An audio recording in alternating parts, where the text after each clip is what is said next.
Welcome to the J.R. Hendrick Texan Consort, the podcast where we discover the life of yours truly. Now reading it, Jimmy. 5 a.m. Central. 5 a.m. Eastern. Jim wakes up and asks for Clint, the night butler, to fetch him a cup of coffee. He goes into the chapel with his King James Bible to pray. 5:30 a.m. Central.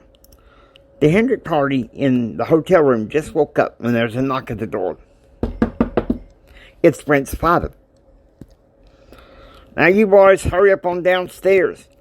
The Spirit Club is having breakfast. Cinnamon rolls in the hotel restaurant." 6 a.m. Eastern. Jim is in the front lounge getting ready to watch some CNN news. It's a documentary about some of past year's journeys of Pope John Paul II. He flicks off the TV and lights a cigarette, sitting in silence. He thinks of one song that reminds him of his wildcatting days. It was a song that his brother Colonel used to play all the time, wearing out the record. The Everly Brothers, Catfish Clown. It reminded Jim of a breakup from a girlfriend he had back then. And so, thinking of it, he realizes he seldom ever wants to hear that song again. 6 a.m. Central. The Spirit Club is having breakfast, cinnamon rolls, in the hotel restaurant. JR and Ken sit with Brent and C.B. Coleman. "Brent told me about what happened between you and Brad last night. You'd be best advised to stay away from him." "Well, trust me, we will," JR said.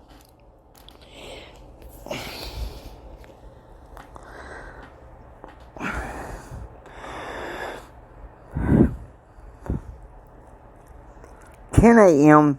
Eastern.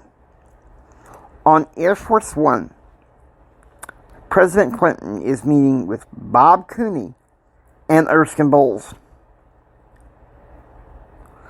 Now, Erskine, you do what you can to keep his mouth shut. With all I'm going through, this is all I need." Cursing, he turns to Bob Cooney. "You keep an eye on Jim Hendrick for me." 10:15 a.m. Central. The swim meet had been going for 15 minutes, and they called most of the major teams. And finally, it was Brent Clark's turn. He did the quadruple somersault and won a 9.6, qualifying him for the Catfish meet on the 12th. The Caprock meet on the 12th.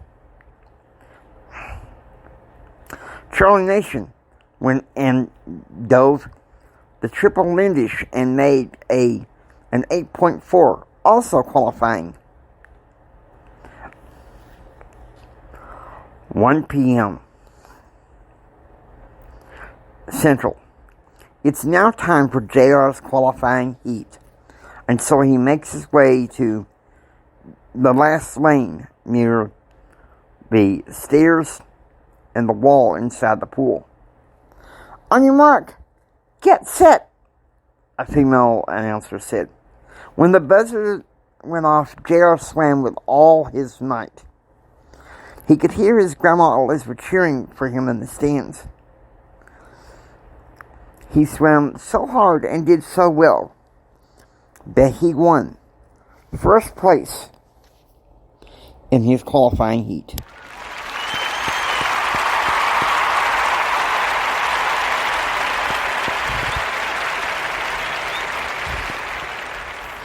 1:15 p.m. JR goes to the front of the pool where an official places a gold medal around JR's neck. Brad can put that in his pipe and smoke it, where it said, "Congratulations," Charlie Nation said.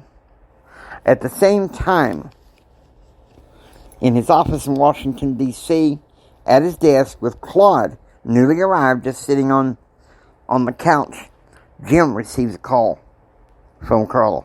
"He did what?" "He got first place," Jim said. "That's my son." After hanging up the phone, he goes downstairs to tell Betsy to say that it's time for a celebration. 2 p.m. Central. The swim team decides to head for Burger Shot for a good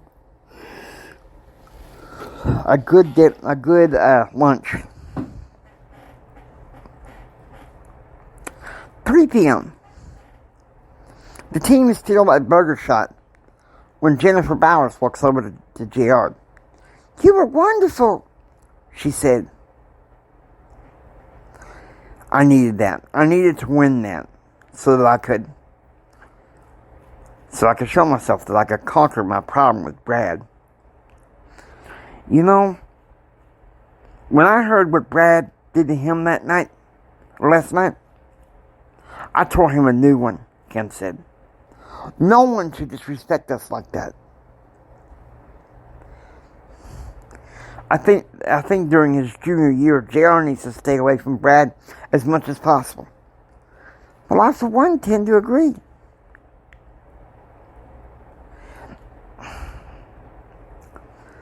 "5:40 p.m. No, 5:10 p.m. The plane takes off from Dallas-Fort Worth International Airport, bound for Lubbock International Airport. JR is happy to have finally won first place. 6:15 p.m. With the plane landed and everyone off the plane, Uncle Carl decides to take JR and Ken to Long John Silver's for dinner. Hope you enjoy listening to J.R. Hendrick Texan Night. If you like what you hear, please subscribe, become a part of the adventure. This is J.R. Hendrick saying until next time, take care and get ready for the rest of the story.